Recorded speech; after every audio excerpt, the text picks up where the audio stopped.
انہی جنگوں میں سے جو مسلمانوں کے درمیان جو جنگیں ہوئی ہیں انہی جنگوں میں سے ایک، اس کے متعلق آپ صلی اللہ علیہ وسلم نے پہلے ہی پیشن گوئی فرما دی۔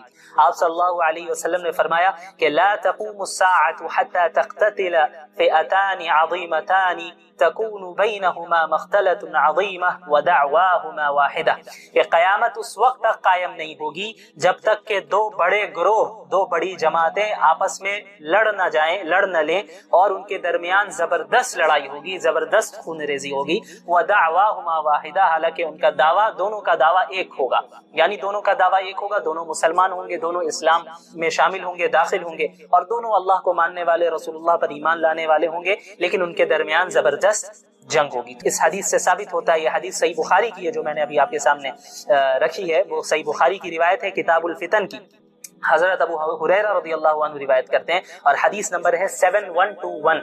تو اس طرف اشارہ فرمایا، اور یہ سن 36 ہجری میں آپ صلی اللہ علیہ وسلم کی یہ پیشن گوئی بھی بالکل صحیح ثابت ہوئی، اور اس جنگ کو بھی اللہ کے نبی صلی اللہ علیہ وسلم نے قیامت کی نشانیوں میں سے گنوایا۔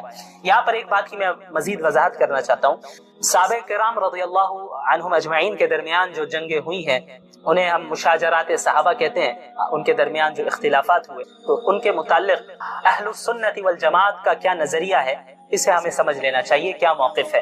یاد رکھیے ہمارا یہ عقیدہ ہے کہ انبیاء علیہ الصلاۃ والسلام کے بعد انسانوں میں افضل ترین جو جماعت ہے وہ صحابہ کرام کی جماعت ہے، اور اللہ اور اس کے رسول صلی اللہ علیہ وسلم کی اطاعت اور ان کی اتباع کرنے میں تمام انسانوں میں سب سے اعلیٰ، سب سے نیک، سب سے تیزی کرنے والے اتباع کرنے میں صحابہ کرام ہی ہے، خیر میں سبقت لے جانے والے صحابہ کرام ہی ہے، اور انہی کی خدمات کا نتیجہ ہے کہ دین آج ہم تک پہنچا ہے، اور انہی کی قربانیوں کا نتیجہ ہے کہ اللہ تعالیٰ نے اس دین کو غلبہ عطا کیا۔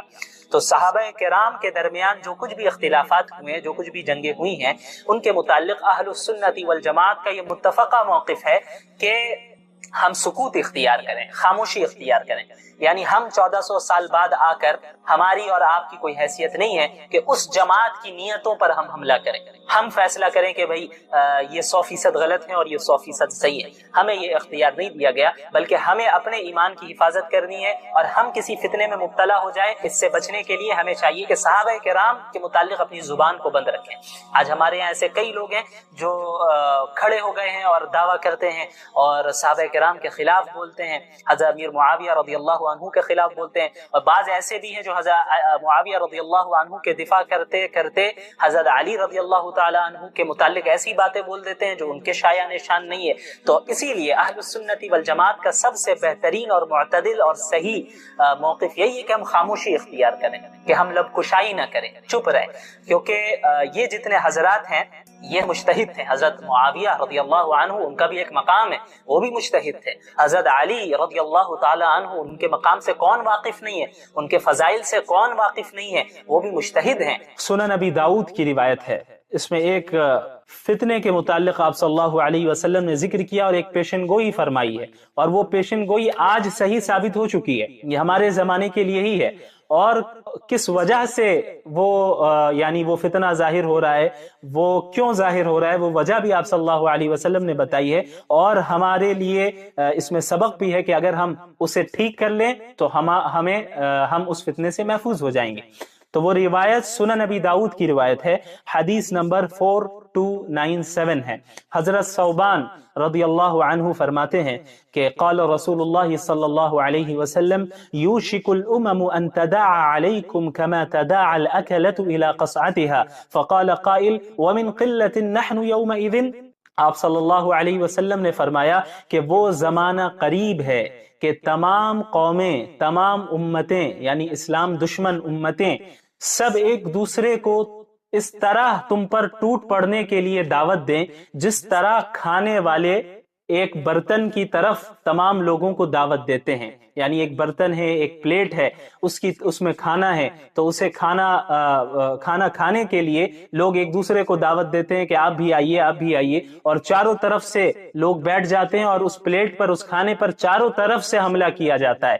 تو وہ زمانہ قریب ہے کہ جس طرح لوگ ایک دوسرے کو کھانے کی لگن کی طرف یا برتن کی طرف دعوت دیتے ہیں اور چاروں طرف سے بیٹھ کر حملہ کرتے ہیں اس کھانے پر اور کھاتے ہیں، وہ زمانہ قریب ہے کہ لوگ اسی طرح اور تمام امتیں اس امت کو مٹانے کے لیے، اس امت کو ختم کرنے کے لیے، اس امت کو ذلیل اور رسوا کرنے کے لیے، اس امت کو مغلوب کرنے کے لیے ایک دوسرے کو یہ قومیں اور یہ امتیں دعوت دیں گی کہ آئیں اور سب مل کر ہم اسلام پر حملہ کریں اور مسلمانوں پر حملہ کریں۔ یہ زمانہ قریب ہے۔ تو صحابہ کرام میں سے کسی نے عرض کیا کہ وَمِن قِلَّةٍ نَحْنُ يَوْمَئِذٍ، کیا اس دن ہماری تعداد اتنی کم ہوگی، اس وجہ سے ایسا ہوگا؟ تو آپ صلی اللہ علیہ وسلم نے فرمایا کہ قال بل انتم یومئذ کثیر، نہیں بلکہ تم اس دن بہت زیادہ ہوگے، بڑی تعداد ہوگی تمہاری۔ اس حدیث پر غور کیجئے، یہ آج ہی کے زمانے کے متعلق ہے۔ آج ہماری تعداد کم ہے؟ نہیں، صحابہ کرام کے دور میں تو مسلمانوں کی تعداد کم تھی۔ آج کیا ہماری تعداد کم ہے؟ ہرگز تعداد کم نہیں ہے۔ اور کیا آج یہی حال نہیں ہے کہ تمام قومیں اور تمام امتیں اس اسلام پر اور مسلمانوں پر آج ٹوٹ پڑی ہیں؟ پوری دنیا آج اسلام پر حملہ کر رہی ہے، پوری دنیا آج مسلمانوں کو ذلیل اور رسوا کرنے کے پر تلی ہوئی ہے۔ پوری دنیا میں اسلام اور مسلمانوں کو صرف بدنام کیا جاتا ہے، کبھی انہیں ٹیررسٹ کہہ دیا جاتا ہے، کبھی ایکسٹریمسٹ کہہ دیا جاتا ہے، کبھی کہہ دیا جاتا ہے کہ یہ بیکورڈ ہے، کبھی کچھ کہہ دیا جاتا ہے، کبھی کچھ کہہ دیا جاتا ہے، کبھی داڑھی پر اعتراض ہوتا ہے، کبھی حجاب پر اعتراض ہوتا ہے، کبھی طلاق کے مسئلے پر اعتراض ہوتا ہے، کبھی دیگر مسائل پر اعتراض ہوتا ہے۔ تو یہ آج کا دور ہے کہ جب پوری دنیا آج اسلام اور مسلمانوں کے خلاف کام کر رہی ہے، اور بالکل اسی طرح پوری دنیا اسلام پر ٹوٹ پڑی ہے جس طرح کھانے والے چاروں طرف سے برتن پر ٹوٹ پڑتے ہیں۔ تو صحابہ کرام نے عرض کیا کہ کسی نے سوال کیا اللہ کے نبی صلی اللہ علیہ وسلم سے، کیا ہماری تعداد اس دن اتنی کم ہوگی، اس وجہ سے ایسا ہوگا؟ تو آپ صلی اللہ علیہ وسلم نے فرمایا کہ نہیں، تمہاری تعداد بہت زیادہ ہوگی۔ اور آج ہماری تعداد کتنی زیادہ ہے؟ فاسٹسٹ گروئنگ ریلیجن اگر کوئی ہے تو وہ اسلام ہے۔ سب سے تیزی سے کے ساتھ جو مذہب پھیل رہا ہے پوری دنیا میں وہ اسلام ہے۔ ہمارے یہاں تعداد کی کمی نہیں ہے، لیکن آپ صلی اللہ علیہ وسلم نے آگے کیا فرمایا، اس پر غور کیجئے، وَلَكِنَّكُمْ غُثَاءٌ كَغُثَاءِ السَّيْلِ، لیکن تمہاری تعداد تو بہت زیادہ ہوگی لیکن تم سیلاب کے کوڑے کرکٹ کی طرح ہوگے۔ جب کوئی سیلاب آتا ہے تو ساتھ میں کوڑے کرکٹ کو بھی لیتا آتا ہے، تو اس کوڑے کرکٹ کی کوئی حیثیت اور اہمیت نہیں ہوتی، وہ بے جان چیز ہوتی ہے، بے وزن چیز ہوتی ہے، اس سے کوئی نفع نہیں پہنچ سکتا۔ تو لہٰذا آپ صلی اللہ علیہ وسلم نے فرمایا کہ تم بھی اسی طرح ہو گئے ہوگے، یعنی تمہاری حیثیت نہ اللہ کے نزدیک کچھ ہوگی، نہ ہی دنیا والوں کے نزدیک تمہاری کوئی حیثیت ہوگی۔ اور آپ صلی اللہ علیہ وسلم نے فرمایا وَلَيَنزِعَنَّ اللَّهُ مِن صُدُورِ عَدُوِّكُمُ الْمَهَابَةَ مِنْكُمْ، اور اللہ تعالیٰ تمہارے دشمنوں کے دلوں سے تمہارا خوف، تمہارا رعب اور تمہاری ہیبت کو نکال دے گا، یعنی دشمن تم سے ڈریں گے نہیں۔ اور آج یہی حال ہے، پوری دنیا کو اسلام سے کوئی ڈر تھوڑی ہے، کیونکہ ہمارے پاس کچھ ہے ہی نہیں۔ جب تک خلافت عثمانیہ کا قیام تھا تو پھر بھی بہرحال ایک ڈر تھا، اگرچہ وہ خلافت عثمانیہ خلافت راشدہ نہیں تھی، وہ خلافت اگرچہ ملوکیت تھی، لیکن اس کے باوجود خلافت کا ایک ڈھانچہ کھڑا تھا، اور اس ڈھانچے سے ہی پوری دنیا کو تکلیف تھی، اور اس ڈھانچے سے ہی پوری دنیا بہرحال ڈرتی تھی۔ تو سازش کی گئی اور اس کے بعد خلافت عثمانیہ کو ختم کیا گیا۔ زیادہ دن نہیں ہوئے، ابھی 100 سال بھی نہیں ہوئے، تو خلافت عثمانیہ کو ختم کیا گیا، اور خلافت عثمانیہ کے ختم ہونے کے بعد سب سے زیادہ مسلمان پوری دنیا میں ذلیل ہوئے۔ اتنی ذلت پوری تاریخ میں مسلمانوں کو نہیں ہوئی، اتنا نقصان جتنا خلافت عثمانیہ کے زوال کے بعد ہوا، جو ابھی 100 سال بھی نہیں ہوئے اس کے یعنی سقوط کو، مسلمانوں کو جتنا نقصان ہوا اتنا پہلے پچھلی تاریخ میں نہیں ہوا۔ تو اس حدیث کو پڑھ کر ایسا معلوم ہوتا ہے کہ گویا شاید اسی صدی کے لیے آپ صلی اللہ علیہ وسلم نے فرمایا۔ ظاہر سی بات ہے کہ اس وقت آپ صلی اللہ علیہ وسلم اس حدیث کو ارشاد فرما رہے ہیں جب اسلام عروج پر تھا، صحابہ کرام اور مسلمانوں نے اپنے اس دین کے لیے تمام چیزوں کی قربانی دی، جان کی بھی اور مال کی بھی۔ اب اس حدیث کو پہلے مکمل کرتے ہیں۔ آپ صلی اللہ علیہ وسلم نے فرمایا کہ تمہارے دشمنوں کے دلوں سے اللہ تعالیٰ تمہارا خوف، رعب اور ہیبت کو نکال دے گا۔ آج یہی صورتحال ہے۔ اس کے بعد آپ صلی اللہ علیہ وسلم نے فرمایا وَلَيَغْذِفَنَّ اللَّهُ فِي قُلُوبِكُمُ الْوَهْنَ، اور اللہ تعالیٰ تمہارے دلوں میں وہن ڈال دے گا۔ فقال قائل یا رسول اللہ وما الوہن، تو پوچھنے والے نے سوال کیا کہ یا رسول اللہ وہن کا مطلب کیا ہے؟ آپ صلی اللہ علیہ وسلم نے فرمایا کہ حب الدنیا و کراہیت الموت، یعنی دنیا کی محبت اور موت کا ڈر، جڑ کی طرف اشارہ کیا، جو اصل وجہ ہے اس کی طرف اشارہ کر دیا۔ اب آپ دیکھ لیں ہمارے اندر کتنا آج موت کا ڈر ہے اور دنیا کی کتنی محبت ہے۔ اچھا، کس سے آپ صلی اللہ علیہ وسلم ارشاد فرما رہے؟ صحابہ کرام سے۔ ظاہر سی بات ہے صحابہ کرام کے اندر یہ چیز داخل ہو، ایسا ہو ہی نہیں سکتا۔ اگر ایسا ہوتا کہ صحابہ کے اندر دنیا کی محبت ہوتی اور موت کا ڈر ہوتا تو اسلام کے لیے اتنی قربانیاں کبھی نہیں دیتے۔ بدر کے موقع پر 313 اپنے سے 3 گنا زیادہ طاقت کے سامنے کبھی نہیں جاتے، لیکن وہ گئے کیونکہ ان کے اندر موت کا ڈر نہیں تھا، اس کے علاوہ دنیا کی محبت نہیں تھی، تبھی انہوں نے ہجرت کی اور اپنے گھر کو، اپنے اہل و عیال کو اور اپنے مال اور جائیداد کو مکہ میں چھوڑ دیا اور پھر ہجرت کر کے آئے۔ تو اس وقت آپ صلی اللہ علیہ وسلم یہ بات ارشاد فرما رہے کہ جب یہ چیز واقع نہیں ہوئی تھی، اور ممکن ہے کہ کئی صدی بعد، بلکہ حقیقت ہے کہ کئی صدی بعد یہ چیز واقع ہوئی، جس طرح پوری امت پر، یعنی اس امت مسلمہ پر پوری دنیا ٹوٹ پڑی ہے، یہ چیز بعد میں واقع ہوئی۔ شروع میں تو اسلام کا عروج تھا، بالکل عروج تھا۔ تو آپ صلی اللہ علیہ وسلم نے پیشن گوئی فرمائی، تو صحابہ کو یقیناً تعجب ہوا کہ ایسا کیسے ہو جائے گا کہ ہمارے اندر یہ بیماری تو ظاہر سی بات ہے نہیں آ سکتی، صحابہ کرام کے اندر تو یہ بیماری نہیں آ سکتی۔ تو انہیں یہ چیز، اس چیز نے سوچ میں ڈالا کہ آخر کیا وجہ ہو سکتی ہے۔ یعنی یہ تو ان کو یقین تھا کہ آپ صلی اللہ علیہ وسلم جو فرما رہے ہیں یہ تو ہونا ہے، لیکن وہ یہ سوچنے لگے کہ آخر وجہ کیا ہوگی، ایسا کیوں ہوگا، کیونکہ اب تک تو اللہ ہماری مدد کر رہا ہے، ہم نے اللہ کے لیے قربانیاں دی ہیں اور ہم اب اخلاص کے ساتھ اللہ کے نبی صلی اللہ علیہ وسلم کے ساتھ جڑے ہوئے ہیں، تو ہمیں فتح تو حاصل ہو رہی ہے، لیکن پوری دنیا مسلمانوں پر ٹوٹ پڑے گی اور آپ صلی اللہ علیہ وسلم فرما رہے ہیں کہ تم سیلاب کے کوڑے کرکٹ کی مانند ہو جاؤ گے، تو اس کی وجہ کیا ہے؟ تو انہوں نے یہی سوچا ہوگا، یہی سوچا جیسا کہ سوال سے ہمیں معلوم ہوتا ہے کہ بھئی باطنی خرابی مسلمانوں کے اندر ہو، یہ تو ہم تصور نہیں کریں گے، لیکن ممکن ہے کہ یہ دنیا دار الاسباب ہے اور اس میں یہاں پہ جس کے پاس زیادہ طاقت ہوتی ہے، زیادہ تعداد ہوتی ہے، تو وہ غالب آ جاتی ہے وہ جماعت عام طور پر عموماً، کیونکہ دار الاسباب ہے۔ تو ممکن ہے کہ مسلمانوں کی جو یہ صورتحال مستقبل میں ہوگی کہ اسی وجہ سے ہوگی کہ شاید ان کی تعداد کم ہو،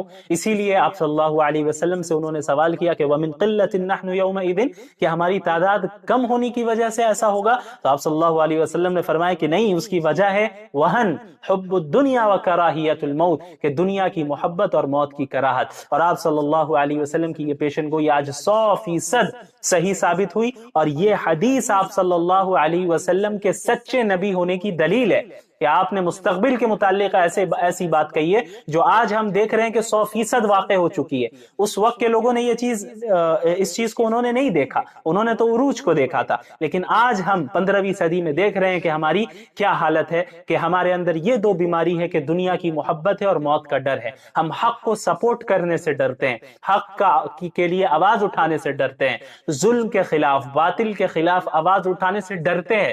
کیوں ڈرتے ہیں؟ اسی بات کا ڈر ہے کہ اگر ہم حق کی بات کریں گے تو ہمیں جیل بھیج دیا جائے گا، حق کی بات کریں گے تو ہمارے خلاف کیسز چلیں گے، حق کی بات کریں گے تو ہماری تجارت کو، بزنس کو بند کر دیا جائے گا، حق کی بات کریں گے تو ہمارے گھر والوں کو تکلیف پہنچائی جائے گی۔ تو یہی تو حب الدنیا ہے، دنیا کی محبت تو اسی کو کہتے ہیں۔ اگر ہم حق کا ساتھ دیں گے تو ہمارے اوپر دہشت گردی کا الزام لگایا جا سکتا ہے، ایکسٹریمزم کا الزام لگایا جا سکتا ہے، بہت کچھ کیا جا سکتا ہے۔ تو ہمیں موت کا بھی ڈر ہے، ہو سکتا ہے کہ ہمیں جان سے مار دیا جائے۔ تو یہ دو بیماری ہے، تو یہ جو دو بیماریاں ہمارے اندر ہے، یہی وجہ ہے کہ آج ہم زوال کا شکار ہے، انحطاط کا شکار ہے، آج ہم اس دنیا میں ترقی نہیں کر رہے ہیں۔ صحابہ کرام کے اندر یہ دو بیماریاں ہرگز نہیں تھی، کوئی بیماری نہیں تھی باطنی بیماری، تبھی انہوں نے کیسر و قسرا کے تخت کو پلٹ دیا۔ جو دنیا کے جو 2 سپر پاورز تھے اس وقت عہد نبوی میں، ان دونوں کو عرب کے لوگوں نے ہرا دیا، اور چند جو تعداد میں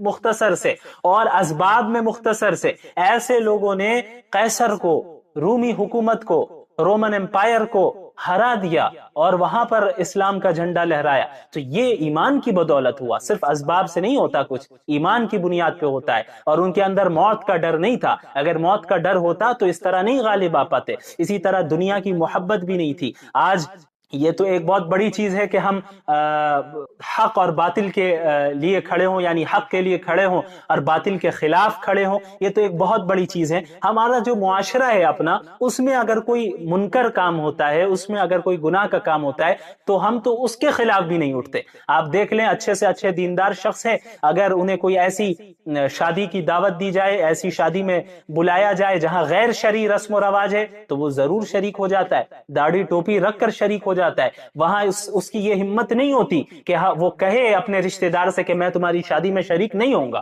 کیونکہ تم شریعت کے خلاف عمل کر رہے ہو، میں تمہارے ساتھ شریک نہیں ہو سکتا۔ وہاں یہ سوچے گا کہ بھائی رشتہ دار کیا بولیں گے، گھر والے کیا بولیں گے۔ تو اسے ہی کہتے ہیں دنیا کی محبت، کہ وہ کسی کے سامنے بدنام نہیں ہونا چاہتا، تکلیف نہیں جھیلنا چاہتا، کوئی اس سے روٹھ جائے اسے یہ برداشت نہیں کرے گا۔ تو اللہ کو ناراض کر کے اور دنیا کو خوش کر کے تمہیں کیا حاصل ہے؟ دنیا کو اگر پوری دنیا ناراض ہو جائے اور اللہ تم سے خوش ہے تو یہ تمہارے لیے کافی ہے، اس بات کو یاد رکھنا۔ اس لیے حب الدنیا و کراہیت الموت، دنیا کی محبت اور موت کا ڈر اپنے دلوں سے جب ہم نے ختم کر دیا تو اس حدیث میں نے آپ کو پچھلے ایپیسوڈ میں یہ بتایا تھا کہ آپ صلی اللہ علیہ وسلم کی جو یہ پریڈکشنز ہے، پیشن گوئیاں ہیں، وہ محض پیشن گوئیاں نہیں ہیں، صرف خبر نہیں دی ہے آپ صلی اللہ علیہ وسلم نے، بلکہ اس سے بچنے کا علاج بھی بتایا ہے۔ ایک تو متنبع بھی کیا کہ دیکھو ایسا ہوگا، تم بچے رہنا، تم اس میں شکار نہ ہونا، لیکن اس کے بعد وجہ بھی بتا دی کہ کیوں ہوتا ہے، ایسا کیوں ہوگا۔ تو اب ہمیں وجہ جب پتہ چل گئی تو اب ہمیں اسے ریکور کرنے کی ضرورت ہے، اسے ٹھیک کرنے کی ضرورت ہے۔ آپ صلی اللہ علیہ وسلم نے علاج بتا دیا کہ اگر تم نے دنیا کی محبت اور موت کا ڈر اپنے دل سے نکال دیا تو تمہارے لیے ہی قرآن کریم میں یہ اعلان کیا گیا ہے کہ وَأَنْتُمُ الْأَعْلَوْنَ إِن كُنْتُم مُؤْمِنِينَ۔ پر کیسا ظلم ہو رہا ہے اے اللہ، ہم ایسے زمانے میں ہیں کہ ہم کچھ کر بھی نہیں پا رہے ہیں، چاہ کے بھی نہیں کر پا رہے ہیں۔ اے اللہ ہم کیا کریں، ہم کیسے منہ دکھائیں، ہمیں نہیں معلوم۔ اے اللہ ہمارے پاس کوئی اختیارات نہیں ہے۔ اے اللہ ہم بولنے اور دعا کرنے کے علاوہ کچھ کر نہیں پا رہے ہیں۔ اے اللہ ہم اپنے بچوں کو تڑپتے ہوئے بلکتے ہوئے ویڈیوز میں دیکھ رہے ہیں۔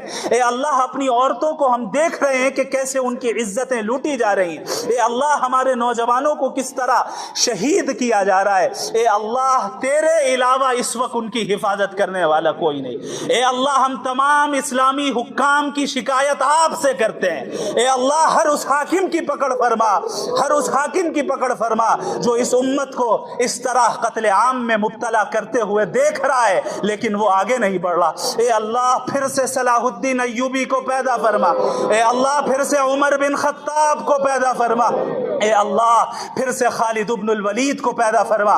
اے اللہ وہ ابو بکر والی حمیت اور غیرت ہمارے اندر پیدا فرما جب ابو بکر نے فرمایا تھا اَيُنْقَصُ الدِّينُ وَأَنَا حَيٌّ، کہ میرے جیتے جی دین میں کمی پیدا ہوگی۔ اے اللہ آج آپ کے دین میں کمی پیدا ہوئی اور ہم بیٹھے ہیں، ہم ہاتھ پہ ہاتھ رکھے بیٹھے ہیں، ہم دین کی مخالفت کر رہے ہیں، آپ کے احکامات کی مخالفت کر رہے ہیں اور بڑے فخر سے اپنے نبی کی طرف نسبت کر رہے ہیں۔ اے اللہ ہم جانتے ہیں یہ نفاق کی علامتیں ہیں، ہم جانتے ہیں کہ یہ منافقانہ صفات ہیں۔ اے اللہ ہم کمزور ہیں، تو اپنے فضل سے ہمیں قوت بخش۔ اے اللہ اپنے فضل سے ہمیں قوت بخش۔ اے اللہ ہمیں گمراہی سے بچا لے۔ اے اللہ مسجد اقصی کو آزاد فرما۔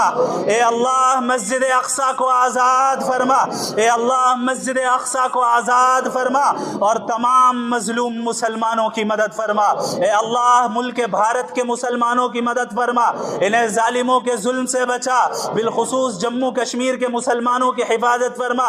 اے اللہ ہماری مساجد کی حفاظت فرما، ہمارے مدارس کی حفاظت فرما، ہمارے مراکز کی حفاظت فرما، ہمارے علماء کی حفاظت فرما، حق گوئی کرنے والوں کی حفاظت فرما۔ اے اللہ حق گوئی کرنے والوں کی حفاظت فرما۔ اے اللہ ہمارے پاس اسباب نہیں ہے، ہمارے پاس اقتدار نہیں ہے، ہمارے پاس قوت نہیں ہے، لیکن پھر بھی جو ہم ٹوٹی پھوٹی خدمت انجام دے پاتے ہیں وہ صرف اسی بھرم میں دے پاتے ہیں کہ تیری مدد اور تیری حفاظت ہمیں حاصل ہے۔ اے اللہ تو ہماری لاج رکھ لینا۔ اے اللہ قیامت کے دن جب نبی کریم صلی اللہ علیہ وسلم کے سامنے اس صدی کے مسلمانوں کو لایا جائے گا، اے اللہ اس دن نبی کو رسوا نہ کرنا، اے اللہ اس دن نبی کو شرمندگی میں مبتلا نہ کرنا۔ اے اللہ کہیں ایسا نہ ہو کہ نبی ہمیں دیکھ کر پہچاننے سے انکار کر دے۔ اے اللہ ایسا نہ ہو کہ ہم صرف زبانی دعویٰ کرنے والے ہوں۔ اے اللہ ایسا نہ ہو کہ ہم نبی کا انکار کرنے والے ہوں۔ نبی کی مخالفت کرنے والے ہو، اے اللہ ہم مجرم آج آپ کے دربار میں اپنے جرم کا اعتراف کرتے ہیں۔ اے اللہ تو نے تو فرمایا ہے کہ لو بلغت ذنوبک عنان السماء، کہ اگرچہ تیرے گناہ آسمانوں تک پہنچ جائے لیکن تو سچے دل سے ہماری طرف رجوع کر لے اور توبہ و استغفار کرے، میں تمام گناہوں کو بخشنے والا ہوں اور مجھے کوئی پرواہ نہیں۔ اے اللہ ہمارے تمام گناہوں کو معاف فرما، ہمیں تو جذبہ عطا فرما، دین پر چلنے کی توفیق عطا فرما۔ اے اللہ ہمیں موت سے پہلے اس اسلام کا عروج دوبارہ دکھا دے، اے اللہ موت سے پہلے اس اسلام کا عروج دوبارہ دکھا دے۔ اے اللہ اب آنکھیں ترس رہی ہے، اب آنکھیں ترس رہی ہے اس اسلام کو عروج پر دیکھنے کے لیے۔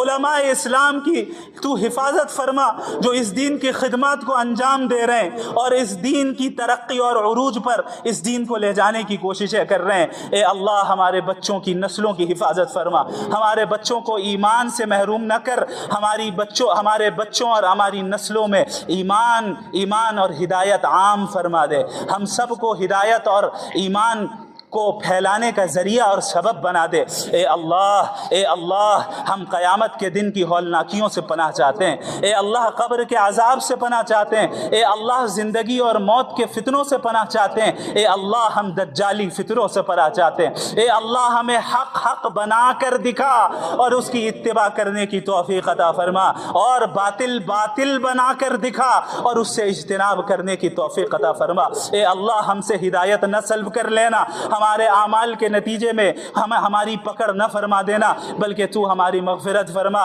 اور ہمیں جہنم کی آگ سے نجات عطا فرما۔ اللہم اجرنا من النار۔